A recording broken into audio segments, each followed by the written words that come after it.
When everything seems impossible, our God is a way maker. No, pag pakiramdam natin na wala ng solusyon, bugbog ka na sa problema, hindi mo na alam, lapit tayo sa Diyos. No, because He is a way maker, He can do everything.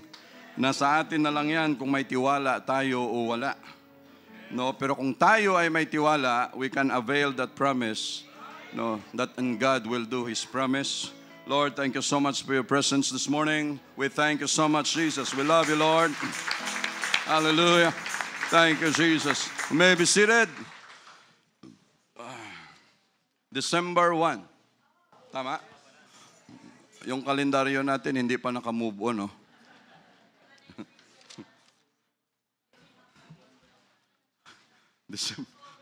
December 1. So pasok na tayo sa huling Ber. No? December 1. No, and Lord, thank you so much for what you've done last Sunday. Yesterday. No, yesterday.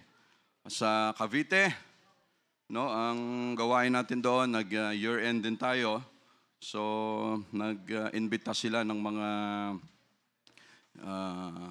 pati yung mga seniors, ang daming dumating. You know, andun sila sa kabilang side. Ayan, mga daming seniors, may mga parents, you know, so mga tita, tito, no, so ang dami. Ilan lahat? 300 plus ang bilang nyo? 306, no, ang bilang. At totoo yon na yung iba, hindi na nila sinundo, no, pinapagalitan na yung nagsusundo. No, wag na kayong magsundo. No, hindi na tayo kasya dito. Hindi na talaga kakasya. No, yung mga andun na sa labas ng gate, tinatalikuran na lang daw nila para hindi na magsabi na papasok kami. No? So ganun ang nangyari. At thank you, Lord, for the very good weather kahapon, Jesus. Thank you so much. Thank you, Lord. No. Meron tayong pillar of cloud kahapon, no, at dama yung buong area, talagang napakaganda. No, alam mo yung akala mo uulan, pero hindi siya uulan. No, hanggat umalis tayo doon, hindi rin mainit. Yung talagang parang ano lang. No, kasi kung uminit, ay ubos kami lahat sa sobrang siksikan, sa sobrang init. No, but again, thank you, Lord, na napakaganda ng panahon. Yung mga ano rin, ang dami rin nating mga upuan, mga no, ang daming nangyari at no, nakahanda na rin yung pang-baptize doon. Akala nga namin after nung activities na makakanta lang, after that okay na kasi anong oras na rin yun, mga 4:30 siguro. No, so kakanta lang daw ng isa. No, ganun, okay na. Wala na daw receiving of the Holy Ghost. Pero yung naka-receive ng Holy Ghost, 27. No? So, ganun, thank you, Jesus. No, dahil, at marami doon naka-receive mga senior citizens. No, ng mga naka-receive. No, may yung presidente ng Senior Citizens Association nila, nahihiya kasi at nadidisturb. So ang ginawa nila, dinala nila doon sa isang sulok na nakaharap sa pader para, siyempre, presidente ako ng senior citizen, ba't ganito ginagawa ko rito? No, wala siyang choice, naka-receive din siya ng Holy Ghost. No? So, thank you, Jesus. At pag-isipan natin tong sa baptistry natin doon. No, kasi may binabaptize sila kahapon, yung pala bunggong-bunggo na yung ulo. No, mayroon pang gumaganon doon sa may bandang tuhod, mabuti hindi nagalit. No? No, sabi naman ng mga bata, ate, nilunod po kami doon. No? Nilunod daw sila. But yung hinanda na pagkain para sa kanila, mga 150 packs. No? So ang dumating, ganun karami. Lord, bihira ito na yung tao na pupunta sa gawain mo ay hindi na natin makontain. No, bihira yan. But Lord, thank you so much sa pagsama mo sa gawain natin. All for the glory of Jesus. We praise you so much, Lord. Thank you, Jesus. No, lahat pagod, lahat gutom, pero lahat ay masaya, sa ginagawa natin. At grabe pala talagang area doon, Akala mo patag, pero yung likuran talaga ng ganun pala. Matitibay. Yung mga nakatira doon, sigurado matitibay yung mga tuhod talaga nila. Dahil akyat baba, parang bagyo yung style. Say, praise the Lord. Thank you, Lord, sa guidance mo sa pagbiyahe doon, na okay lahat ang biyahe natin. Let's open our Bible in the book of St. Luke, chapter 1.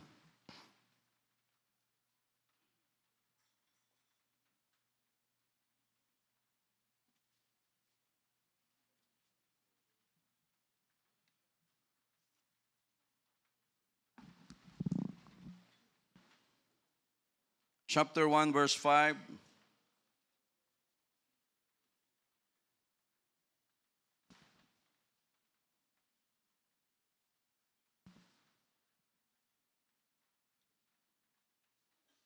Chapter 1, verse 5.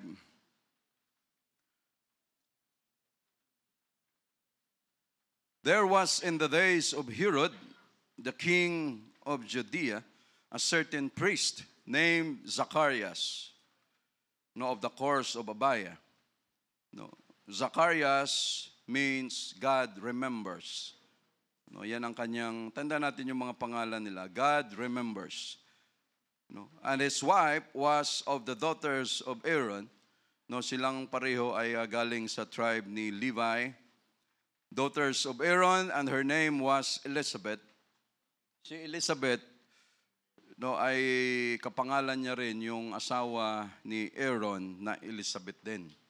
Pareho sila ng pangalan dyan. Elizabeth means oath of the Lord. God remembers His oath. So, ganun yan.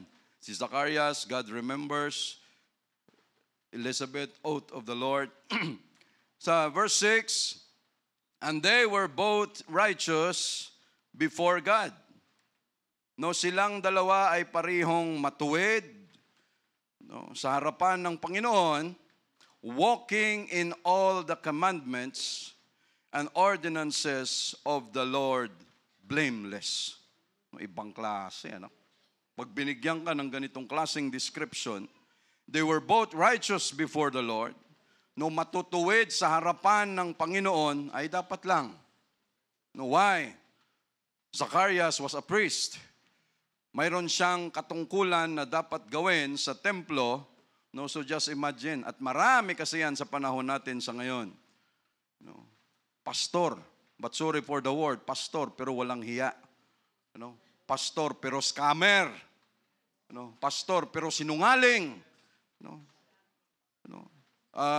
Ano pa dito? Yung pastor pero nagko-commit ng mga pedophile. Tama ba yun? Mga biktima, mga kabataan. Marami yan sa panahon natin sa ngayon. And in due time, God will reveal it. Kaya unti-unti na. Sa Amerika, ang dami. Mga mega churches, mga big churches. So lahat yan, ganun Wag ka nang magsumbong. Ay, yung anak mo namulis siya pala. Wag ka nang magsumbong kasi masisira ang church natin. Ha? Anong klase?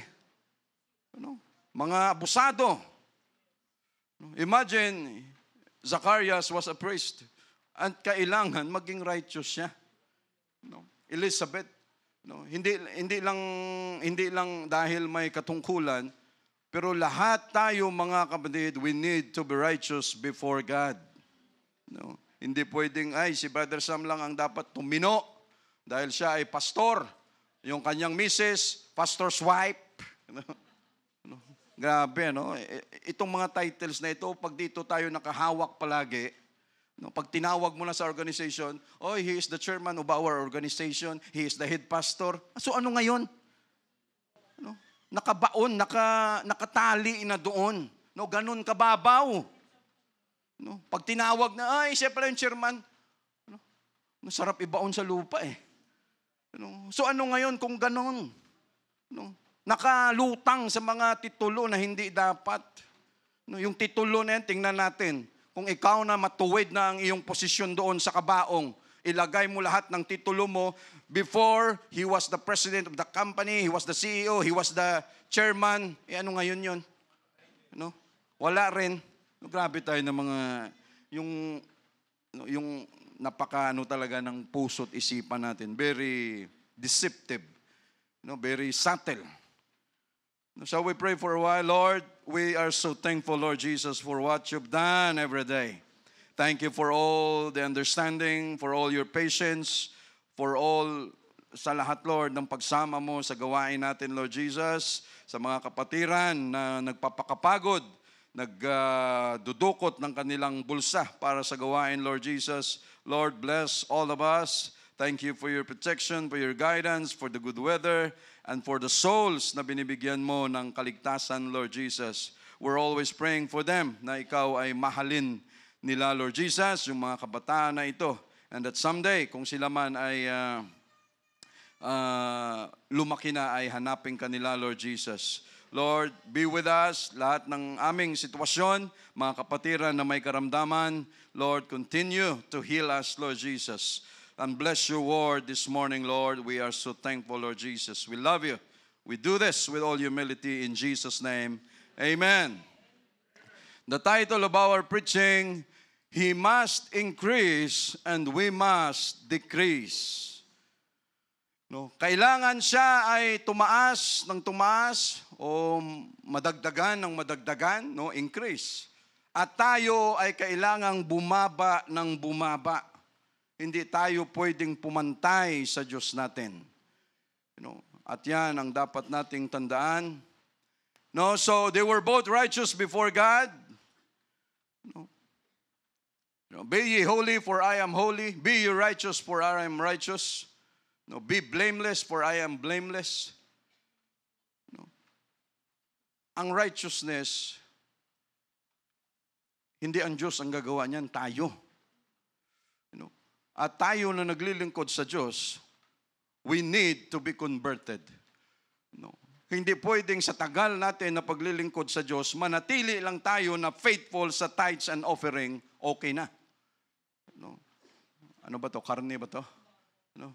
At meat, marami, mga new converts natin, they desire the sincere milk of the word that you may grow thereby.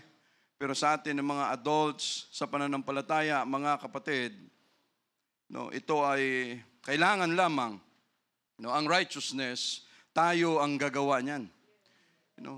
Being faithful in our tithes and in offering, yan ay very basic. At huwag pumasok sa kaisipan natin, basta brother, faithful ka sa tithes and offering, sigurado makakasama ka na sa langit. Hindi dapat ganun ang mindsetting natin. Brother, every month I give you 100,000 for my tithes. Dahil sigurado ako na ipagpipray mo ako palagi para ako ay diretso na sa langit. Buti ka pa, diretso ka sa langit. Kami nagsisika pa rin. What we are saying, mga kapatid, that lahat ng yon ay very basic. Maging faithful man tayo sa tithes natin, wala pa rin tayong nagawa sa harapan ng Diyos. Dahil kung ano ang ninanakaw natin sa harapan ng Diyos, binabalik lang natin sa Kanya. So ano ang dapat nating gawin? Dito tayo magmastery, hindi sa tithes and offering, dito sa righteousness. Why? Huwag nating ilagay sa alanganin. Anong sabi ni Paul? Make your calling and election sure. Sabi niya, siguraduhin mo ang pagtawag sa iyo at pagpili sa iyo, siguraduhin mo na kumakapit ka. Because you are called and you are chosen. Sabi niya, huwag mong ilagay sa alanganin. Why? Hindi pwede na tumatagal tayo sa church na walang righteousness, na walang improvement, na walang conversion. 1990s ka pa naka-receive ng Holy Ghost, na-baptize in Jesus' name. Hanggang ngayon, kaya mo pa rin magmura? Wala akong sinasabi na may nagsumbong sa akin. Akin lang ito. Walang nagtimbre. Walang usapan dito, brother, tirahin mo ito kasi ganito. Walang ganyan. What we're saying, mga kapatid, we need to be righteous before God. Hindi pwedeng wala. If a man's ways please the Lord, He will make it even your enemies at peace with you. Pag ang tao kinalulugdan, kinatutuwaan ng Diyos, dahil yung kanyang mga ginagawa ay tama, sabi niya, kahit kaaway mo, hihipuin ko ang kanyang puso na magkaroon ng pabor sa iyo. Yun ang plano ng Diyos. No, why? Hindi pwede. No, 1990s, year 2000, tapos from time to time, tumitira ka pa rin ng Red Horse, ng gin, ng Gilbis, ng cognac, ng Hennessy, ng Johnny Walker na may red label, may black label, may brown label, may blue label. No, lahat na lang from time to time gumagawa pa tayo niyan. Where is the righteousness? No. Tapos sasabihin natin, brother, every Sunday naman andyan ako. Brother, every Wednesday naman andyan uma-attend ako. No. Yun nga lang. Pero sa loob ng pamamahay, sa loob ng pamamahay mismo, kahit ikaw na lang mismo, walang righteousness. No? Tapos i-expect natin na makakasama tayo sa langit, time will come. No? We must make our election, our calling and election sure. Huwag nating ilagay sa alanganin na for many years, naglilingkod tayo sa Diyos pero walang conversion, hindi po pwede yun. No? Tapos isipin natin, Lord, makakasama naman ako. No! Because time will come. Sa adults class natin, very timely. Yung mga tinuro ni Brother Roman. 7 churches. Laodicea, Smyrna, Pergamos, Thyatira, Ephesus. Yan ay mga temperaments ng church. Karakter ng church. Kung ano ang kondisyon nila, may lukewarm, nawala na yung first love, may corruptible, may tawag dito, compromiser. Lahat ng yan. Why?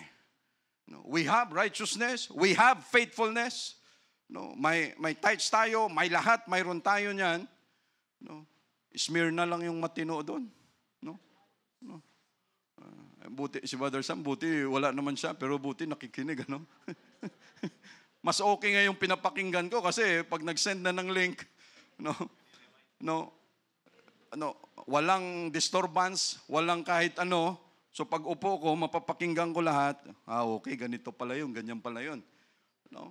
So alam ng Diyos, mga kapatid, ang pinaggagawa natin. And even this church, alam ng Diyos yan. Our righteousness, our faithfulness, sa tithe, sa offering, kahit ano pa man, alam lahat ng Diyos yan. Pero anong sabi niya doon? But there is somewhat and something I found against you. Para bang gustong sabihin ng Diyos, alam ko, faithful ka sa tithes, faithful ka sa offering, pero may kunting hinanakit lang ako. Brother, halika rito, mag-usap tayo. Okay ka lahat sa ganito, sa ganyan, pero ito, i-improve mo pa para sigurado. Para yung sama ng loob ng Diyos, mawala. Why? Righteousness. Yung church, mayaman. Andyan lahat, mga current, mga ganyan. Kayang isupply lahat. Pero pagdating sa righteousness, wala. Pwede lahat, mayaman, ganito. Pero ang member umiinom, ang member nagmumura, ang member kung saan-saan pumupunta, lahat na lamang. Pero pag tinignan mo yung simbahan, talagang grandioso. Grandeur. Pero sa harapan ng Diyos, mag-uusap muna tayo. Alam niyo, ang simbahan niyo, ganito na yung kondisyon. May kunting hinanakit lang ako. May kunting correction. Pwede bang ayusin natin ganito? Pakinggan natin yun, mga kapatid. Why? Doon particular ang Diyos. Na pag sinabi niya, sige Lord, we will try our best, we will do our best, na magawa ang mga bagay na ito, para maburayan sa paningin mo, maburayan sa kainipan mo. Righteousness. Huwag nating ilagay, mga kapatid, sa sitwasyon, huwag tayong, yun bang makuntinto na tayo. Brother, basta ako. Even the word of God cannot change me. Ito na talaga ako. Ito ang pinag-ugatan ko. Kung ano ang ugali ko, hindi na ito mabago. Hanggang kamatayan ko na ito. After ng kamatayan mo, may impyerno ka pa. No? So nasa sayo na yan. No? No? The Word of God requires us to change. No? Huwag nating ilagay sa alanganin na naglilingkod tayo sa Diyos na walang righteousness. Ikaw mag-isa, lalo na. No? You judge yourself. We judge ourselves. Kung tayo lang mag-isa, anong pinagagawa natin? No? Are we doing righteousness before God? No? Tama ba itong pinagagawa natin? Why? No? Baka time will come, sabihan din tayo ng Diyos, you are faithful in everything, pero mayroon lang akong isang bagay na kailangan mong ayusin. At pag gano'n ang nangyari, pakinggan natin yun. No, huwag nating ilagay sa alanganin ang ating calling, ang ating salvation, na parang wala lang. Brother, talagang ako, mayroon ng mileage. No, kung sa sasakyan pa, no, ibig sabihin, pag naka 100,000 kilometers ka na gano'n, ang haba ng tinakbo ng kotse mo. No, brother, ang tagal ko na sa church, talagang sigurado na ako. No, sigurado saan? No, siguraduhin natin to. No, na tumagal tayo sa church na may bunga, tumagal tayo sa church na may righteousness. Why? Hindi talaga po pwede because time will come. God will test our righteousness. At sa righteousness na yan, kunting pitik lang, no, mawawala na tayo sa church. No, kunting problema lang, kunting at gagawin talaga ng Diyos, no, na i-require tayo. Tingnan ko nga kung may improvement, may pagbabago dito, at isang pitik lang ng sitwasyon. Because walang righteousness, walang conversion. No, wala na, tapos na tayo. Huwag nating ilagay sa sitwasyon na, Lord, sabi mo, ikaw naman pupuno ng lahat. Yes, God will do that in the rapture. Pero wag nating iasa na, Lord, kahit sinungaling ako, kahit palainom ako, mga alak, ganito, lahat, pangit ang ugali ko, Lord, sabi mo, pupunuan mo naman, di ba? Ay, wag nating ibahin yan. No? Trabaho natin yan. No, na ayusin our righteousness before God. Sa verse 6, and they were both righteous before God, walking on all the commandments and ordinances in the Lord, blameless. No? Pagdating sa commandments sa Old Testament, sa ceremonial laws, sa dietary laws, moral laws, civil laws, lahat sila, no, si Elizabeth at saka si oath of the Lord, si Zacharias, without question, hindi mo sila mahanapan ng pagkakamali. And they must, and they should do it. No, at kailangan gawin nila dahil number one, siya ay isang pare may ginagampanan sa templo. No, hindi pwedeng hipokrito. No, na pagdating ng Sunday, holy tayo rito. Pagdating ng ibang araw, balik tayo sa kung anong kalukuhan. Kung anong kasamaan ang ginagawa natin. Pagdating ng Wednesday, it's time for us to pray and it's time for us to repent. Hindi ganun ang karakter natin. No? Kung righteous tayo ng Lunes hanggang Sunday, dapat i-maintain natin yan. No, pagdating ulit ng Lunes, ganun na naman. No, hindi tayo kagaya ng ibang simbahan na ang righteousness natin sa loob lang. Paglabas mo dyan ng gate, kahit isang kaha ng sigarilyo agad, isalpak mo agad sa bibig mo, no, pwede. No, hindi tayo ganun. No, why? Mabuti kung ang Diyos natin bulag. Mabuti kung ang Diyos natin patay. No, na hindi niya kita lahat ang pinagagawa natin. No, alam niya yan lahat. No, ordinances of the Lord, blameless. Thank you, Sister Telma. No. Verse 7, and they had no child. Yung ginagawa natin na righteousness before God, yung ginagawa natin no, na pagsisikap na maging matino sa harapan ng Panginoon, we must not weary in well-doing because in due time we shall reap. No? At sa paggawa natin ng katinuan, mga kapatid, huwag tayong mapagod because time will come, God will reward us. Kung hindi man sa rapture, dito pa lang sa lupa, lahat ng kagandahan, katuwiran na ginagawa natin, may reward yan sa harapan ng Panginoon. At antay-antay lang tayo, mangyari yan, mga kapatid. No, Lord, ang tagal ko na nagpapakatino sa iyo. Lord, ang tagal ko nang naging mabuti sa iyo, hirap na ako, pero sinusubukan ko. Lord, wala namang nangyayari. No, antay-antay ka lang. Dahil hindi alam ni Elizabeth at ni Zacharias, the time will come, God will use them for John the Baptist. Pero nagka-reward sila. Why? Sa kanilang mga ginagawa na mabuti sa harapan ng Panginoon. Huwag tayong mapagod dyan. No? At yun nga ang problema. No? Bakit maraming tao ang gustong gumawa ng kalukuhan no, kaysa sa gumawa ng mabuti? At sabi nila, brother, ang dali-dali kasing gumawa ng kalukuhan no, kaysa sa mabuti. No? Pero pag ang kalukuhan may judgment na, ay talagang patay ka. Ganon ang pwedeng mangyari. And they had no child. Wala silang anak, kagaya ni Abraham at kagaya ni Sarah. No, kapareho sila. Wala silang anak din. Because that Elizabeth was barren, baog si Elizabeth, and they both were now well stricken in years. No, may mga edad na. No. So sa ganitong sitwasyon lang, medicine, ay talaga namang wala na, no, wala ng opsyon.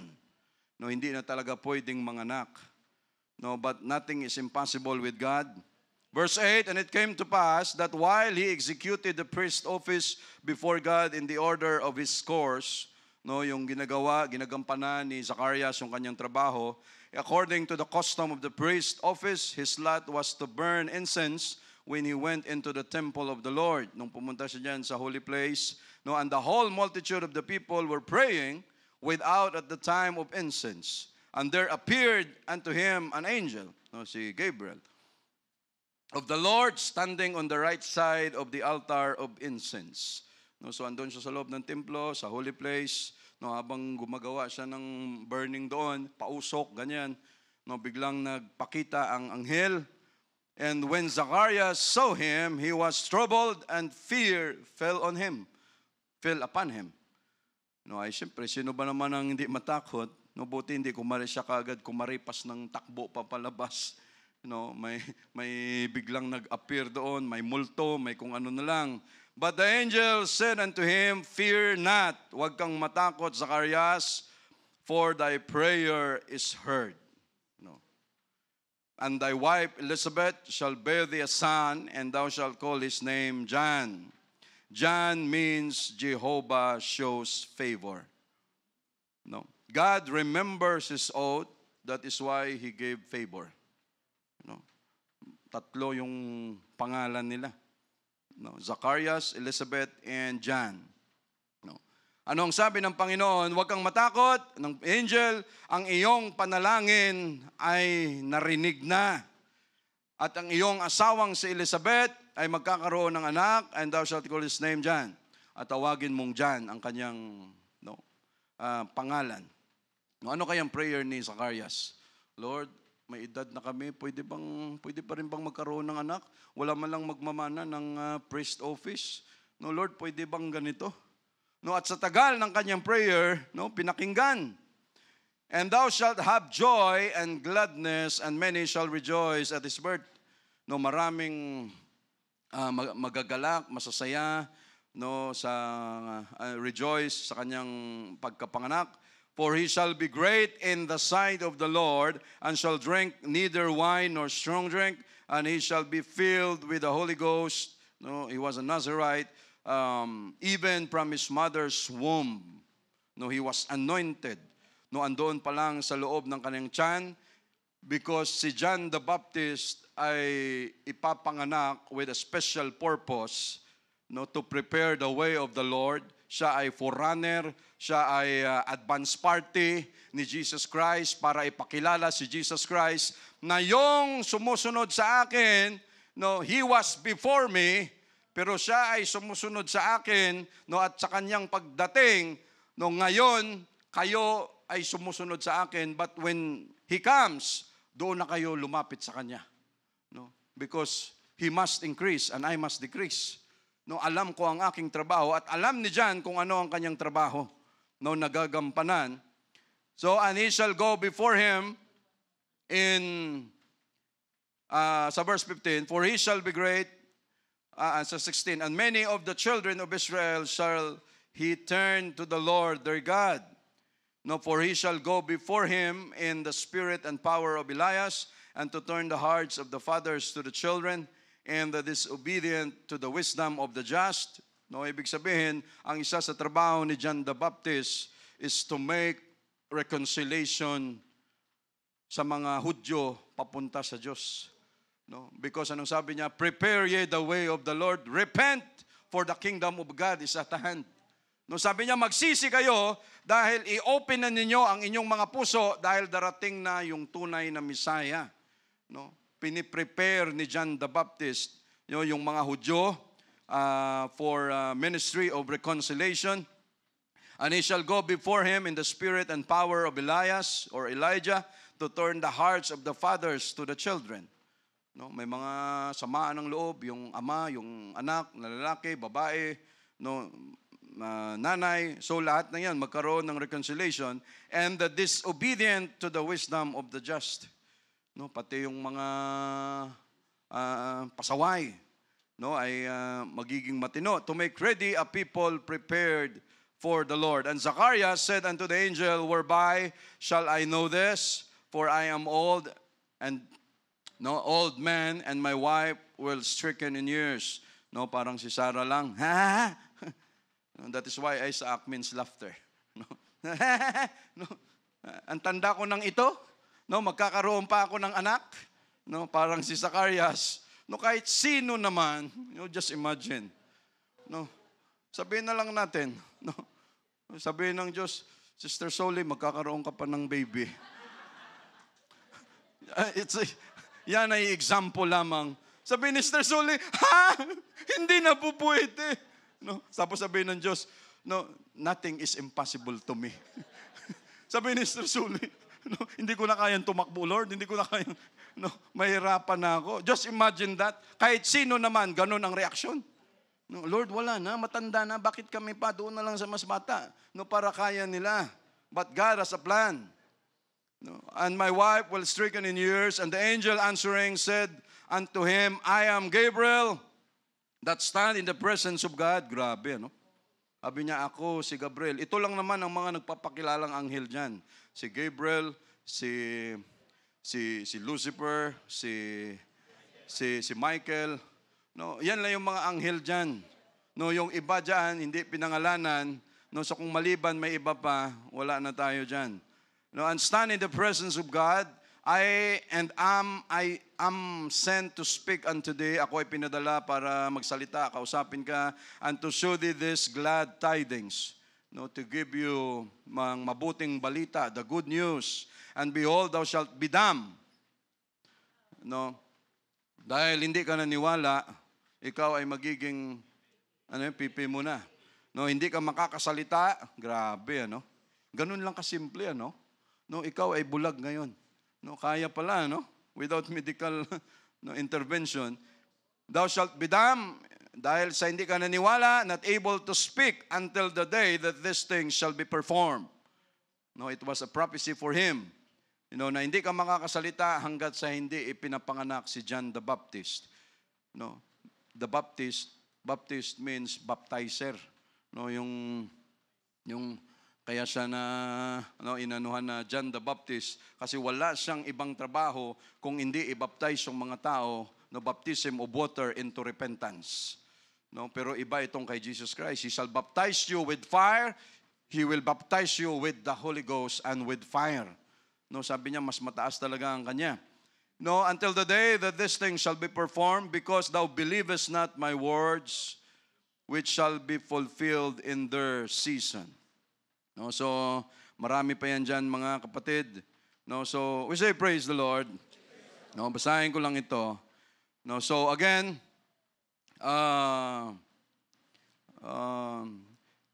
itong mag-asawa, nakatira ito sa bulubundukin, no, na parte ng Judah. No, and John the Baptist was called to preach about repentance and to be baptized, the people in water.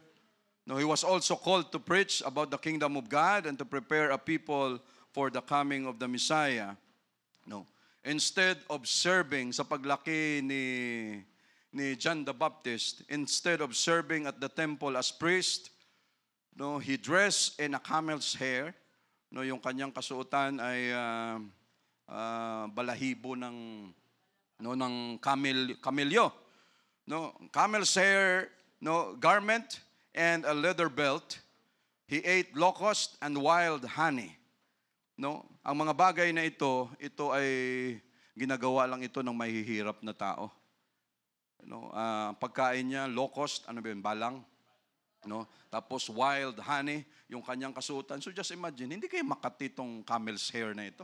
No, yan yung kasuotan mo. Pero sa tibay, napakatibay niyan. No, yung mga kasuotan. So yon ang kanyang klase ng pamumuhay.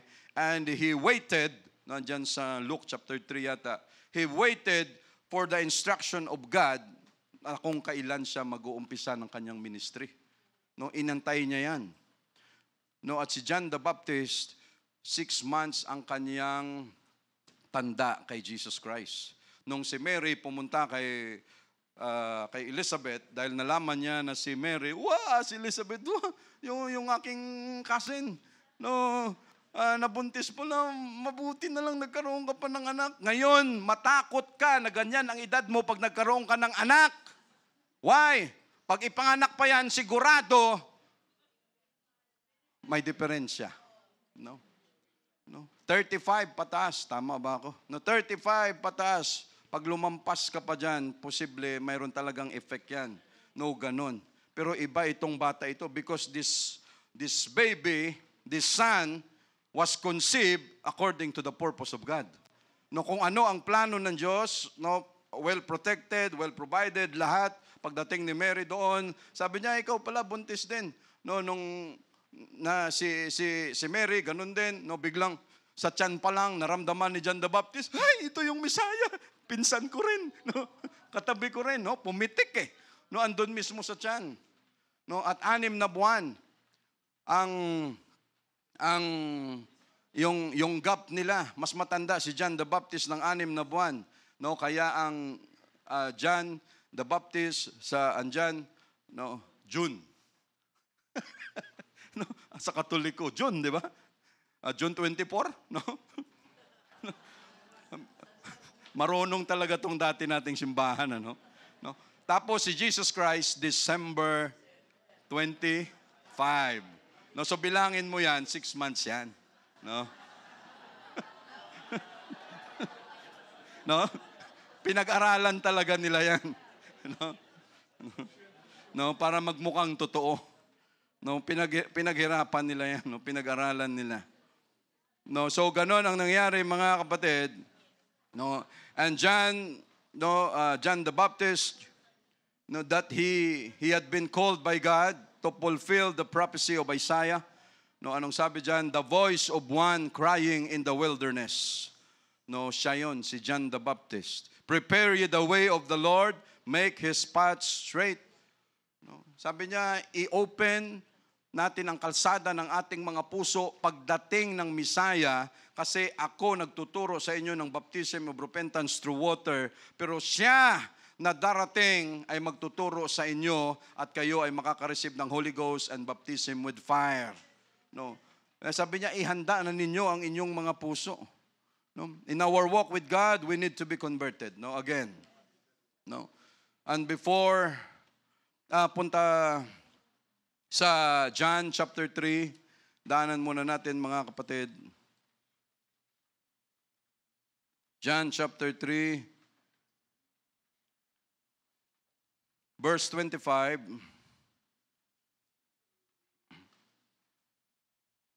Chapter 3, verse 25. Then there arose a question between some of John's disciples and of the Jews about purifying. So may mga katanungan, no, sa gitna ng mga disipulo ni John the Baptist at saka ng mga Hudyo, no, about cleansing. And they came unto John and said unto him, Rabbi, no, teacher, he that was with thee beyond Jordan, to whom thou bearest witness, behold, the same baptizeth, and all men come to him.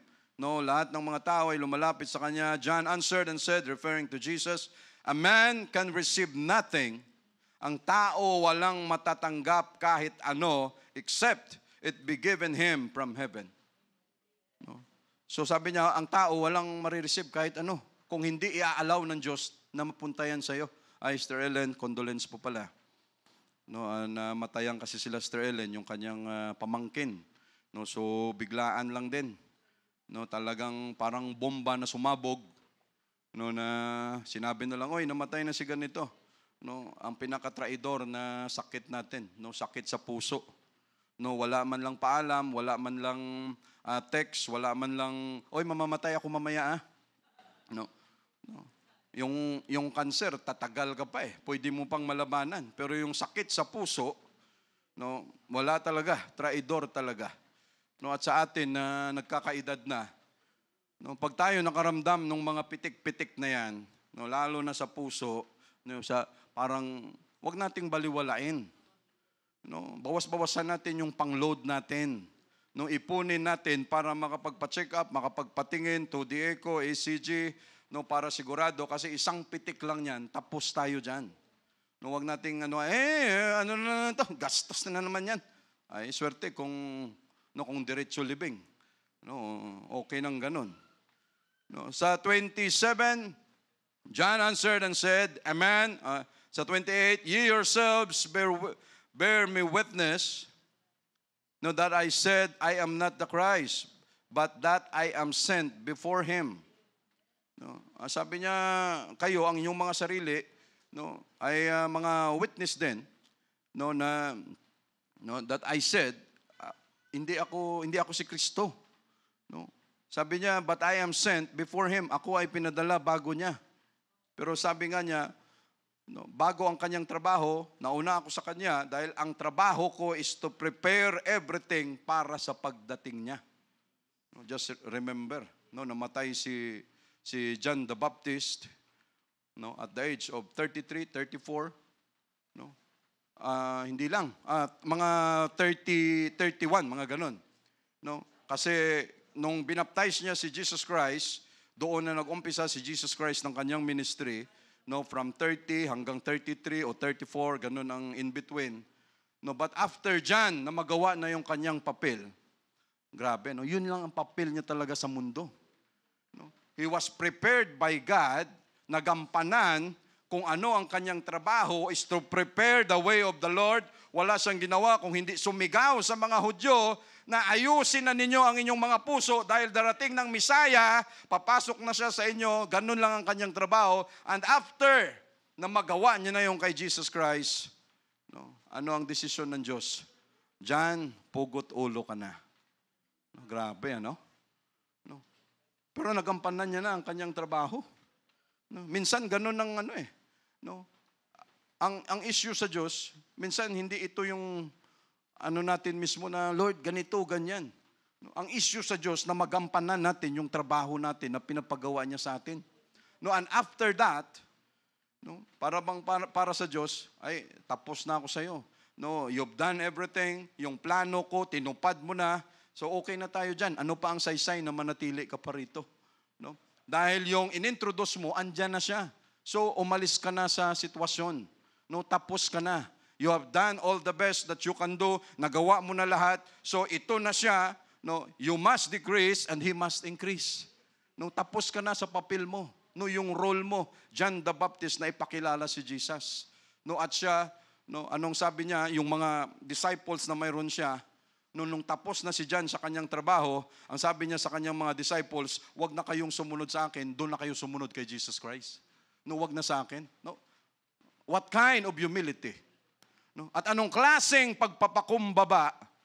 No? Kasi tayo na mga tao, yun ang hinahanap natin. No, di ba? Yung tagasunod, followers. Tapos habang naglalakad ka, akala mo parang sino ka? Dami kong followers, oh. No? Lahat sila nakasunod sa akin. No? Dahil sa galing mong mangaral, hanggat mamaya, umiba na yung takbo ng isip mo, ang isip mo na ikaw na yung anak ng Diyos. Ikaw na yung appointed son. No? No? The Lord must decrease and I must increase. No? No, binaliktad na dahil sa galing niya na. Hindi niya nakalimutan that you are being used by God for a special purpose. No, ang trabaho mo na gawin para ilapit ang tao kay Jesus Christ, para hindi kunin ang tao papalapit sa iyo at ilayo kay Jesus Christ. No? We must decrease and He must increase. God must increase in our honor unto Him, in our praises unto Him, in our worship unto Him, to glorify Him, and we must decrease kung ano yung mga sinabi ko pagdating doon. No? Lahat ng kayabangan, no, dapat mabura sa atin yan. No? At kung ano ang pwede nating ipagmayabang sa Diyos natin, dapat lahat para sa Kanya yon. Lord, you must increase, and we must decrease. No? No? Hindi nagpetisyon si John. Lord, nagawa ko ng parte ko. No? Andyan na yung Misaya, nahihanda ko ng lahat. Lord, pwede bang hati kami? No? Mayroong congregation, si Jesus Christ, mayroon din ako. Dahil, ano ang sabi mo? Sabi niya, John is greater of them all.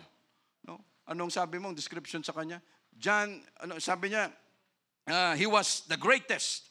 No, wala pang babae na nagkaroon ng anak, no, greater than John the Baptist. No, pero anong sabi diyan? But he that is least in the kingdom of God is greater than John the Baptist. No, mga kapatid, sabi niya yung tao, no, sabi niya wala pang babaeng nagkaroon ng anak na mas greater kay John the Baptist. Pero ang sabi ng Word of God, oo nga, pero ang siyang pinakamababa dito sa kaharian ng Diyos as mas mataas pa kay John the Baptist. Why? We have the Holy Ghost. No, we have Jesus Christ in our hearts, mga kapatid. No?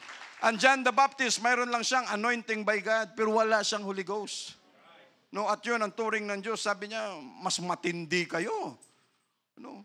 Yun ang record niya dyan. Pero kayo, that is least in the kingdom, pinakamababa. No? Kaya kung sino man ang pinakamababa, walang ganyan dito sa atin. Ay, brother, ikaw ang pinakamababa. O, brother, ikaw yung pinakamataas. No? Pinakamataas saan? No? No? Walang ganyan dito. No? No? Pag nilagyan natin lahat ng label, tapos na ang simbahan natin. No? Pag ginawa natin yan. No? May pumunta rito dati. No? Pakilala, may pastor, may associate pastor, may ganito. Tapos sabi ng isa, ako pala yung worship leader sa church namin. No, worship leader? No? No? Do you remember Satan? No? He was the worship leader before. No? But Satan wanted to increase than decrease. No? Gusto niyang sapawan ang Diyos kaysa sa magpakumbaba, kaysa sa Lord, thank you for using me because I am not worthy to do the task, but you give me, binigyan mo ako ng privilege, ng pagkakataon, so I will use this, gamitin ko ito lahat sa kung ano ang kapakinabangan, kung ano ang kabutihan nito, Lord Jesus, magamit mo kami ganito, pero pagdating sa glory, sa honor, sa lahat, Lord, sa iyo lahat yan. Yung mga gawain natin sa Diyos, mga kapatid, yung mga gawain natin, kahit sa anumang bagay, pagdating sa church, mga outreach, lahat, walang bida dyan. Yung mga nangyari kahapon, lahat na yan, all for the glory of Jesus. Lord, thank you na ito, ginawa mo lahat, sinamahan mo kami. We must decrease and you must increase. Nobody can take the glory, not anyone, kung sino ang pwedeng kumuha ng glory na yan, kung hindi ikaw lamang, Jesus. At wala ng iba pa. Yan ang trabaho natin . Itrabaho na ilapit ang tao, ang kaluluwa sa harapan ng Diyos, i-prepare din sila para sa Diyos natin, kay Jesus Christ, at hindi natin trabaho na kunin yung credit, na magbida-bida. Na, talaga naman kung hindi din dahil sa gitara ko. Di ba?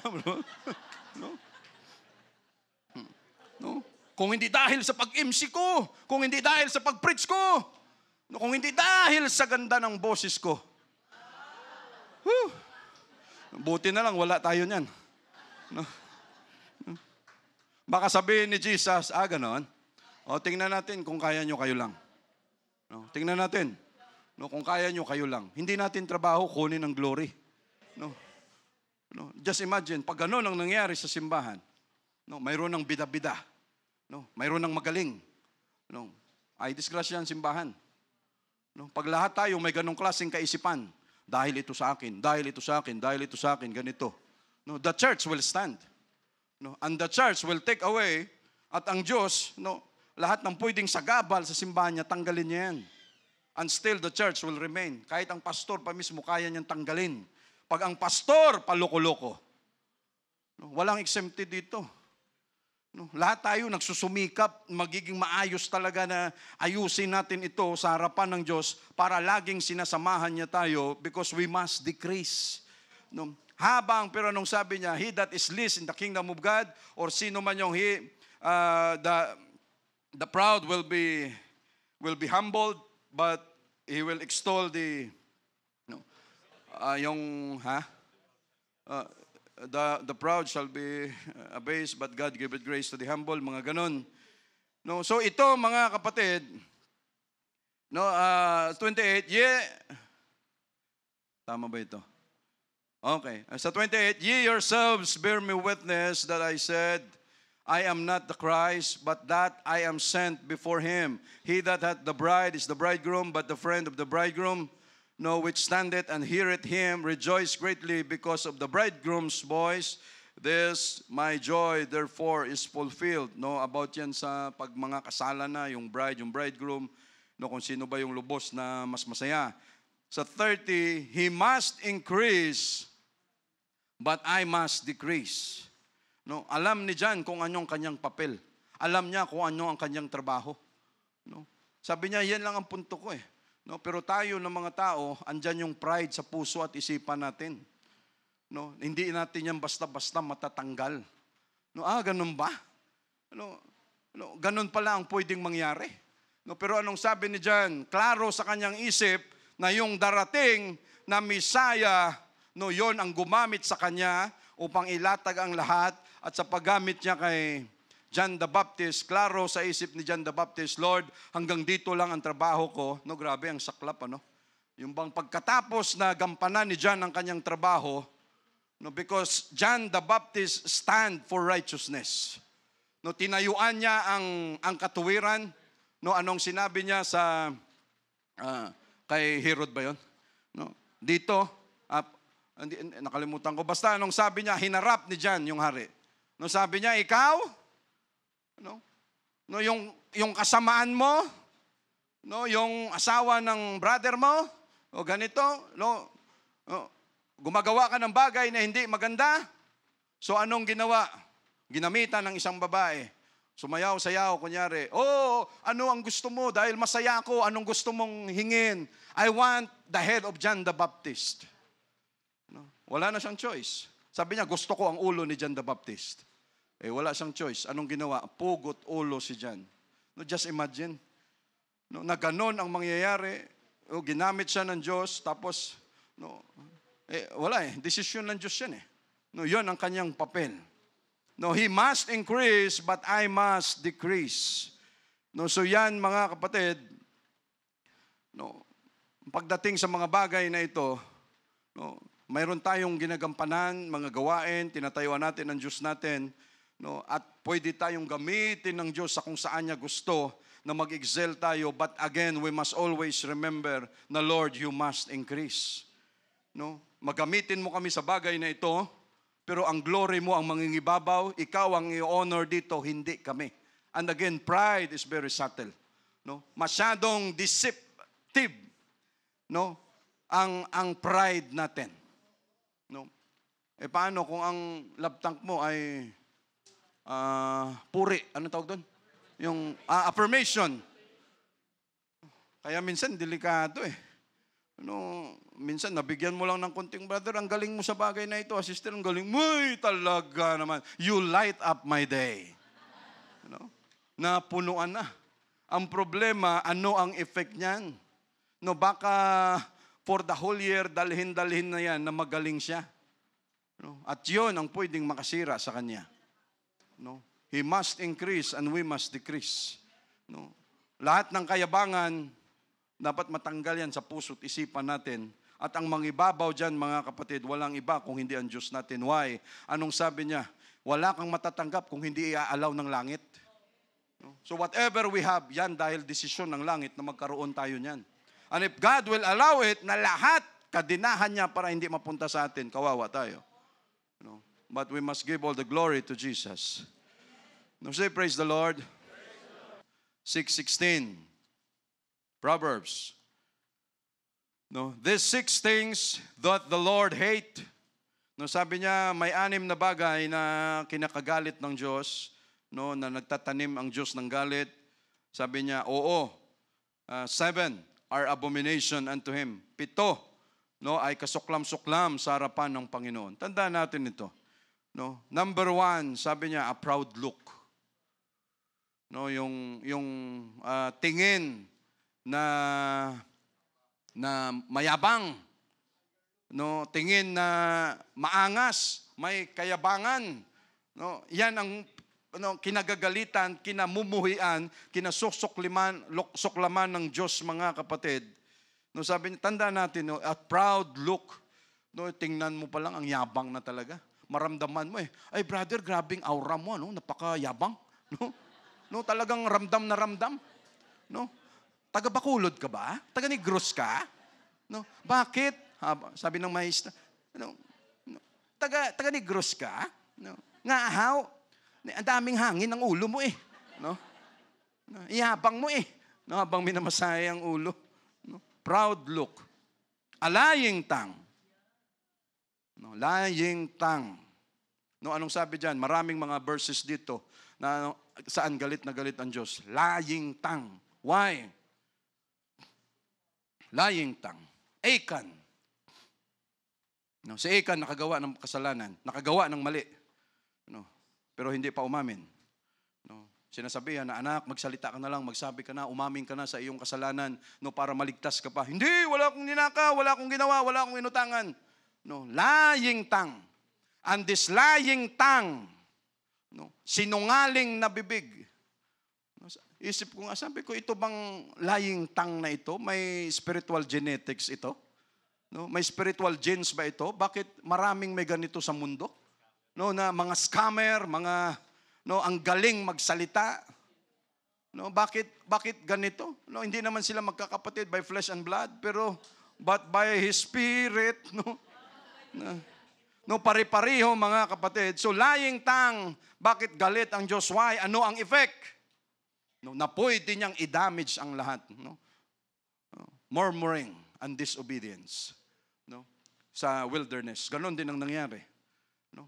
12 tribes. 12 matitindi na mga tao. No? 2 lang ang nagsabi ng totoo. Yung 10. No? Ano na yun? Tuloy-tuloy na yun. Kaya hindi na sila nakapasok sa promised land. Why? Lying tongue. No? Ano yan? Mula bata, sanay na magsinungaling. No? At dahil nasanay na magsinungaling, hanggang paglaki, pagkatao niya na yun.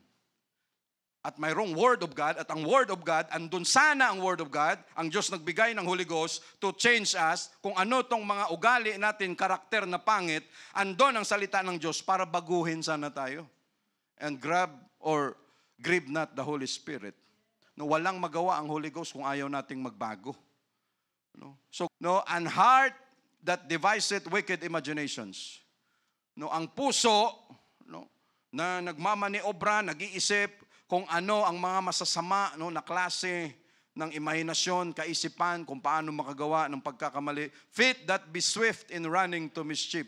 No, mga paa na mabilis tumakbo sa kasamaan.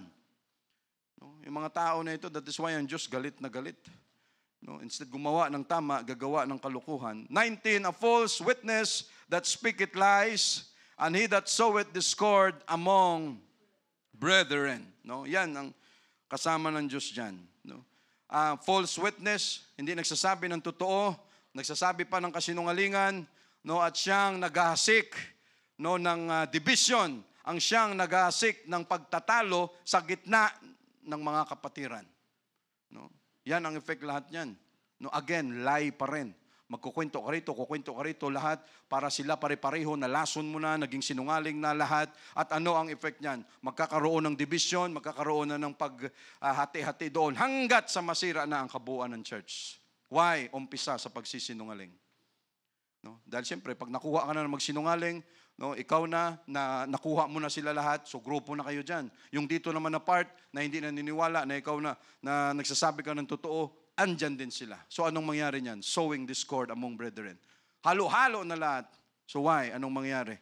And God, ang Diyos hindi mananahimik pag ganun ang mangyari sa simbahan. Why? Dugo niya ang binayaran na ito.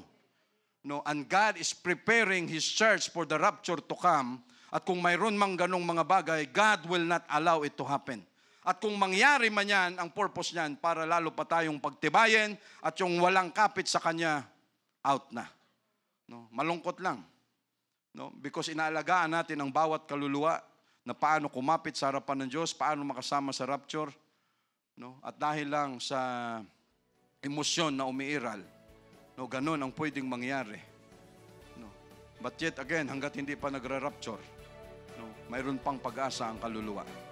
No, and again, mga kapatid, our God, our Lord Jesus Christ must increase always, and we must decrease.